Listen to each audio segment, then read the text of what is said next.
So the alligator, just like the moving averages, is one of the favorite strategies that I like to use. Why do I like to use the alligator that much? Firstly, it's just because they are just like moving averages, right? But they're just simpler to use and easier to understand, right? So what do we have to install, right? So let me show you how you set this up. I'm just using the default settings, right? So you just click your F over here, you select alligator, right? Just the default settings, just set to default. You can just take a screenshot, right? But just click set to default over here, and you are good to go. So the alligator, right? So how do you use the alligator? It's very simple, guys. So how do you determine the trend first of all, right? So determine the trend, right? We're just going to be using what? Okay, when all these lines cross over to the downside, it shows that the market is trending It's trending downward. And whenever they cross the upside, it's an uptrend, right? So let's check for this, for example. So right over here, they cross for what? For a sale, and we are going to be looking for sale opportunities, for selling opportunities. And where do we look over here? They cross for a buy over here and cross for a buy over here again, right? So we just look for buying opportunities over there again, right? So how do we enter, right? So we are only going to be entering whenever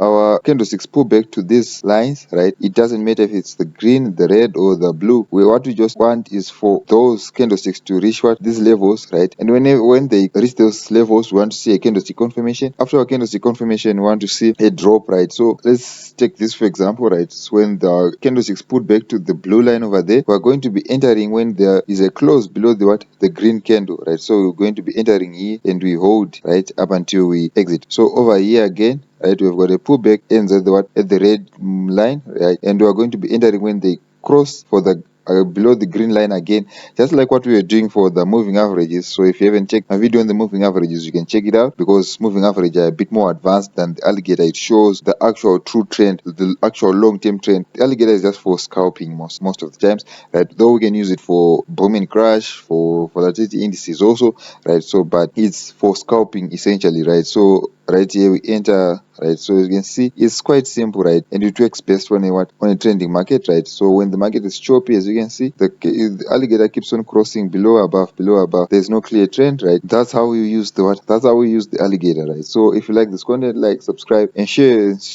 So I'd really appreciate if you like this video. So I'd really appreciate if you like this content, that you book the like button, so that this video is broadcasted to more people by the YouTube algorithm, so that it helps more people who just want some help, right? So that's it for this video, guys.